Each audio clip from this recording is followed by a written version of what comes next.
Hello and welcome to 365 Days Towards Racial Change. My name is Tomlins Nyback, and we are at day 92, moving right along. Today, as promised, we're going to start our series of just brief, short interviews about with the signers of the Declaration of Independence. Get an idea of their religious affiliations, philosophies, things like that, and see how if that bore any weight towards the creation of America and the Constitution and whatnot.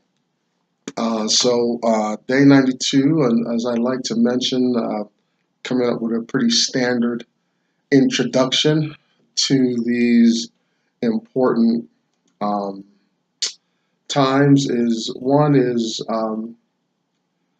does the slave mind prevail from generation to generation, whether it's an ignorance of human rights, whether it is conditioning, slave conditioning that being passed on from generation to generation, whether it's intuitive, learned, environment. Probably a lot of all the above goes into keeping the black mind captured. Is there a problem also with black minds that don't like to see liberty and freedoms exercised by other blacks?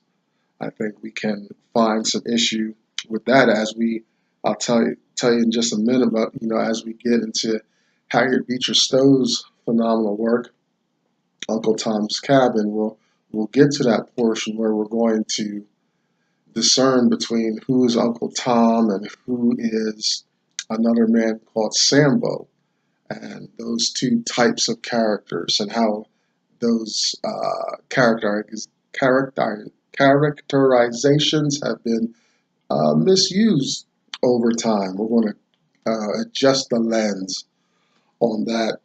And another idea that's emerging is, does the white mind of privilege, expectation of favor, entitlement get passed on from generation to generation? We want to look at that.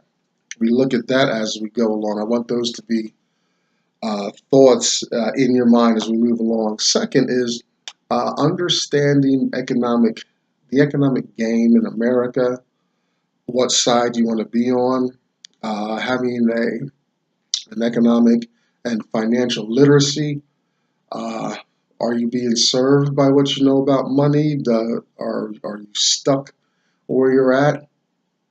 Do you find yourself working your fingers to the bone and still not getting anywhere? These type of things are very important as you move along with me through this year. I'm taking the time. I'm not just throwing out these ideas, but I'm taking my own personal time to enlarge my financial vocabulary, and I'm finding the knowledge. It's helping me to be much more competitive exponentially as I move forward, and keep learning, keep reading videos, etc., etc. And I want you to prosper and do the same. And I want you to prosper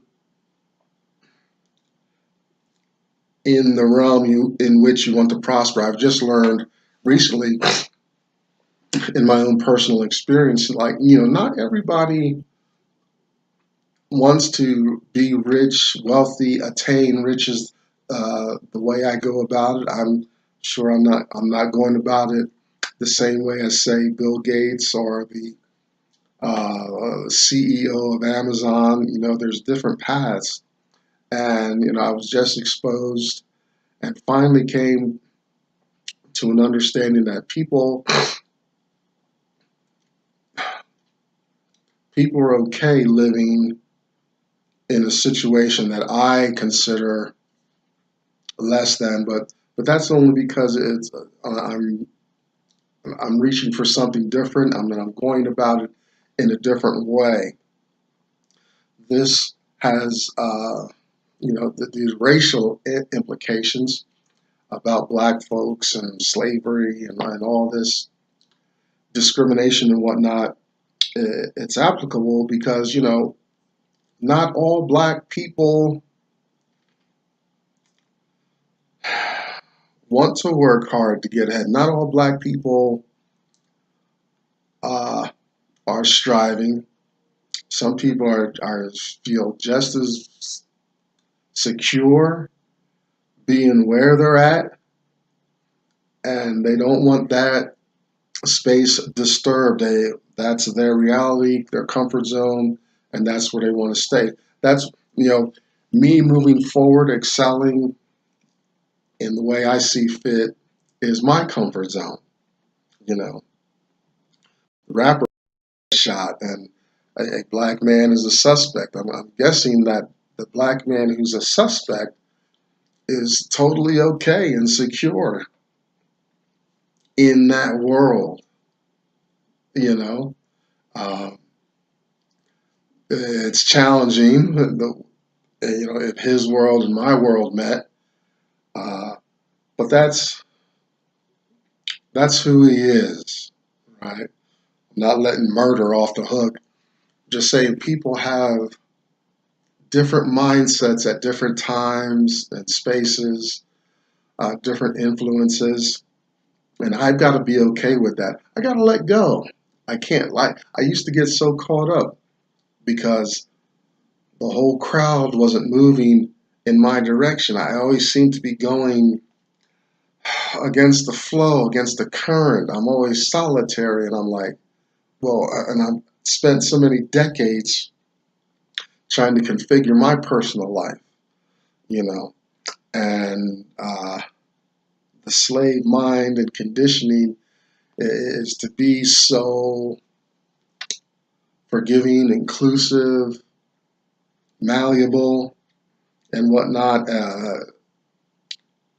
not standing for something. And I'm finding that some of that's being shed. I'm adhering to less and less of now that my mind's awakened, less and less bullshit. And I'm glad to be rid of it. Oh, my awakening's been a long time coming. It's piecemealed together from resources and books that I've just stumbled upon over decades. But we're just here now, collectively going through 2019. I should post my bibliography. It goes back decades. And you'll see a journey into self-awareness, beyond slavery, discrimination, civil rights, inclusiveness, economic vulnerability, and all that stuff. I now can look back. I've got some decent hindsight, and I can see some powerful forces have been putting me in this position to be aware. So I'll leave it at that. I'm inspired, though, at this time, in this episode of my life, by a man named Dr. Claude Anderson. He writes, he's more articulate about black issues and slavery and stuff like that than I am. And he talks, he's got plenty of YouTube videos and whatnot. You can find him at powernomics.com and also the Heritage Institute out of Washington, D.C. He helped Jimmy Carter get elected. He helped the Florida governor get elected. He's knows about education and improving educational systems, which is kind of where I'm leaning. If my life ever gets situated in the way I really want it, I think I'm going to tackle education to some degree. So, first book I read 3 of his works. It comes in a bundle. If you go to his powernomics.com, A Black History Reader, 101 Questions You Never Thought to Ask, Black Labor, White Wealth, Search for Power and Economic Justice. and his national plan to empower Black America, Powernomics. All the material is more than a decade old, but it is very relevant to today. It's timeless, and we're talking about addressing hundreds of years of slavery, abuse, rape, castration, uh, tearing families apart, and etc. ad infinitum. Every once in a while, we have story time. This is Harriet Beecher Stowe's work, Uncle Tom's Cabin, mid-1800s. Great work, and we look in on Tom and the lives of other slaves and slave masters, and to see the dynamic. It's a fictional dynamic, but I think Harriet is giving some commentary on very real circumstances and events going on in America at the time. And not only that, her work influences theater, I believe relations between blacks and whites in America. So it's very important work. You can look behind me. You see the hashtag #US2. This is a response to the hashtag #MeToo movement, where you find white women mostly discoursing. This is black women here essentially fellowshipping. Also, there's Black Enough, BLAGGENUF, and also the blackbusinessschool.com, Dr. Boyce Watkins. Tell him I sent you. I give him a shout out every once in a while because he's got a decent product. I don't take advantage of it for some other reasons, but a lot of people do and are successful in making headways in business. Like I said, we're going to talk about our interviews with the signers of the Declaration of Independence. It's going to be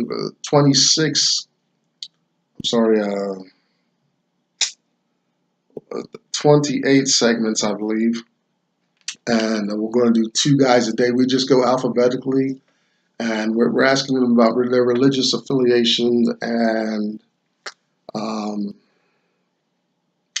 whether they were slave owners and what was going on in their minds. Or we're trying to reconstruct. Of course, I didn't talk to these guys. I'm not channeling dead white men from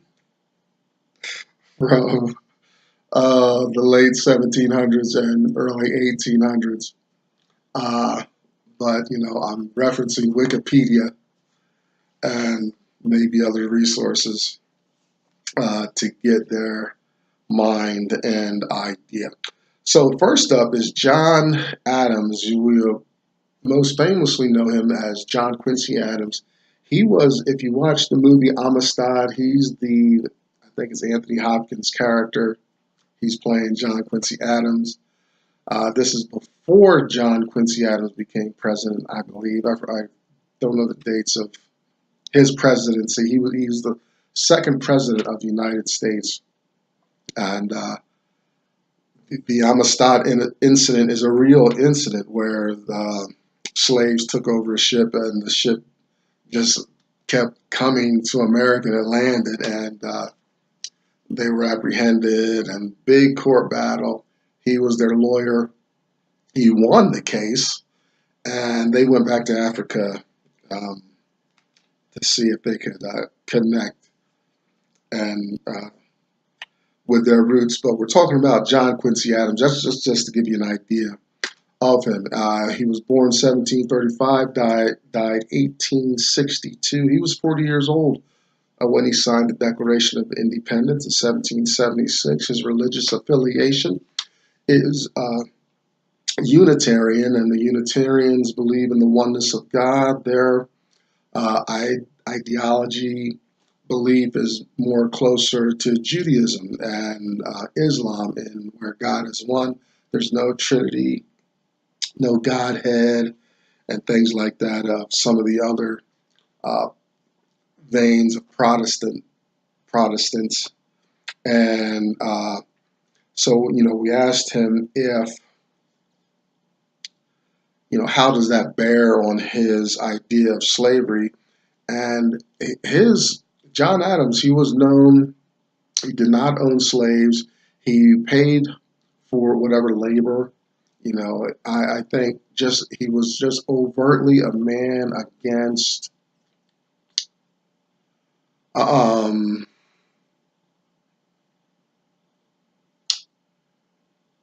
exploiting other human beings. I didn't go deep enough into research to see what transpired about him, but he wasn't about that. Maybe his relationship with God, this one God, was the same way. In his experience, relationship with God, he did not find God to be,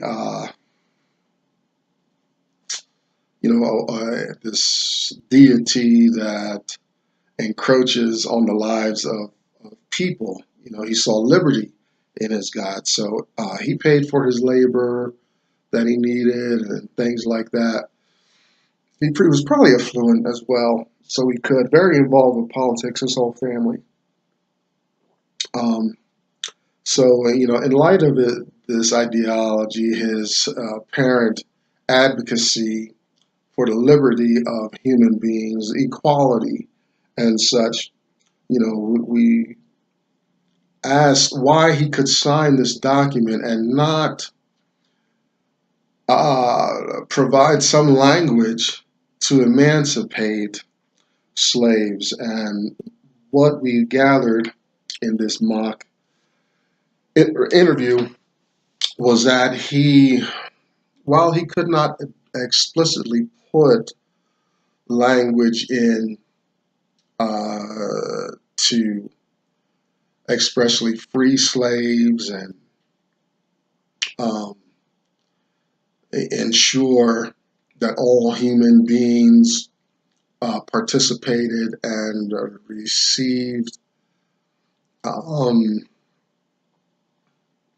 some equal treatment in this brand new land that was being developed, that was using all that free labor. He didn't put language in there or try to be explicit, but there's language in there, and there are ways that if we look back in hindsight at history, we can see how within the document there are ways to argue for emancipation, for equal access and equal rights. And you'll see as the country evolved, we're guessing from his perspective is that, okay, we can't do anything about it. Granted, he's outnumbered by slave owners, people, non-religious people. Not everyone's motivation cared about slavery, even though they were separating themselves and getting away from the instrument of their oppression, and then turning that power onto a group of people based on their color. I'm gathering that he puts language in there that can be argued at a later date to bring emancipation to slaves, which is why I'm thinking the Amistad incident is before his presidency. He's a lawyer and he knows how to argue a case, and I'm guessing whatever documents, you're looking for precedents, especially in those days, precedence is important. So he's relying on something to help these Amistad slaves or people that, it's hard to categorize these black people that came on the Amistad, but he's using some precedents in his arguments for that. And I think he's feeling the same way about the Declaration of Independence. That things can be argued later to address slaves and the other outgroup. Oh, excuse me. Now, his cousin, Samuel Adams, he was born 1722, died 1803. He was governor and senator of Massachusetts.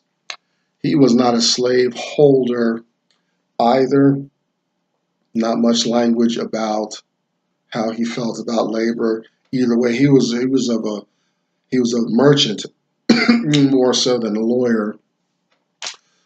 So his focus is the balance sheet, income statement, cash flow statement, and slaves made it happen even though he did not own any. His religion, Congregationalist, and the Congregationalists, while they are a recognized body, each group, congregation, is autonomous unto itself. So the church, each church, it wasn't like a pyramid in church, like a large church you think of like Catholics or something like that, where everything goes up, bishops, popes, and stuff like that. The Congregationalist, the congregation was autonomous, was his affiliation religiously. And the Congregationalists were, noted for supporting women's rights, suffrage, and abolition of slavery. He and this is what he grew up with. I might add as well that John Quincy Adams was a Congregationalist and later became a Unitarian.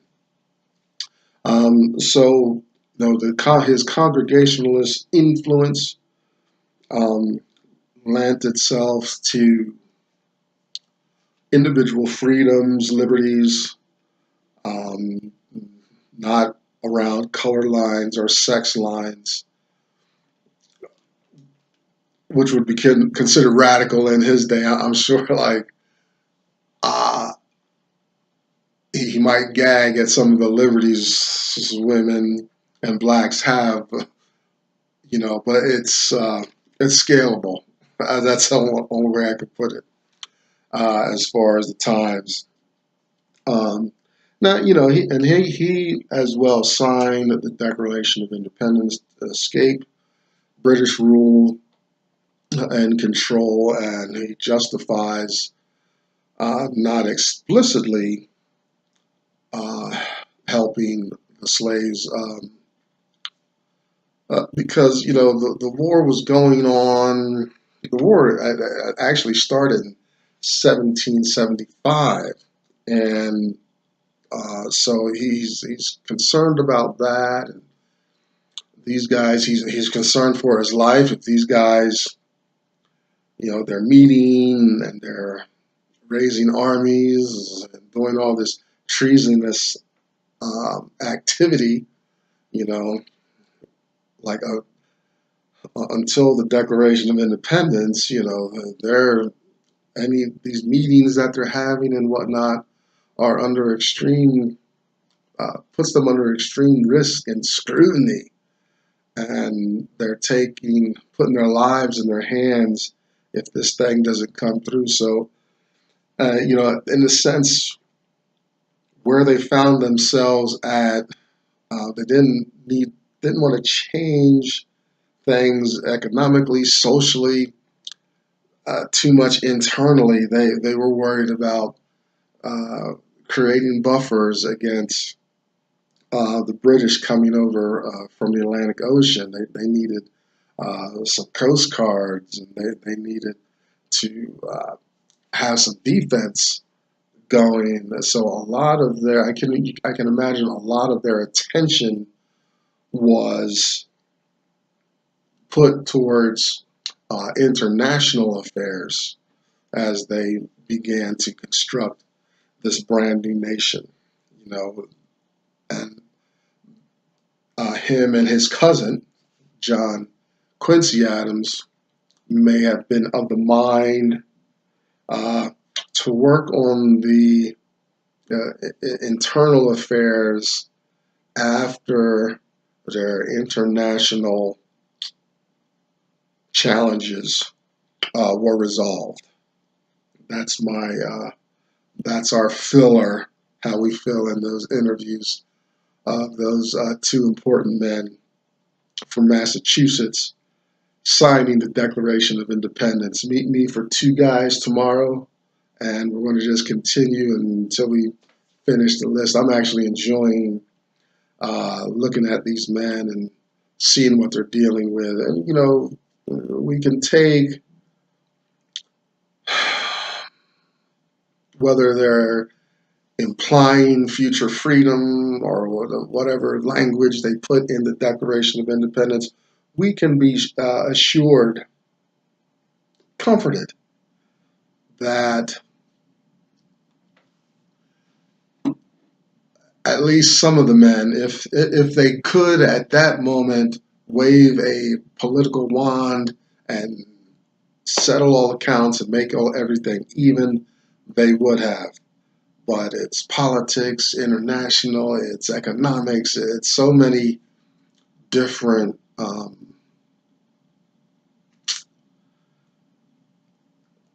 ideas and things to juggle. I'm starting to understand how complicated the world can be, even 400 years ago. Okay, so let's be we can be a little forgiving, even as black folks, if they didn't get to us right away in the way we wanted, and all of the above.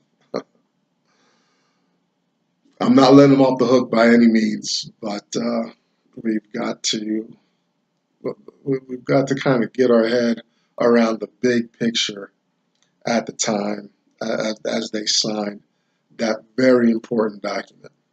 You know, just think it created at least a framework in which we could live, move, and breathe in ways that we could not in, say, Africa, South America today, Central America today. You know, so let's rightly divide the word of truth. I'm Tomlin's Nyback. Thanks for sticking with me. We'll come back tomorrow and pick up on our interviews as we are on our journey, 365 days towards racial change. Thank you. I'll see you tomorrow.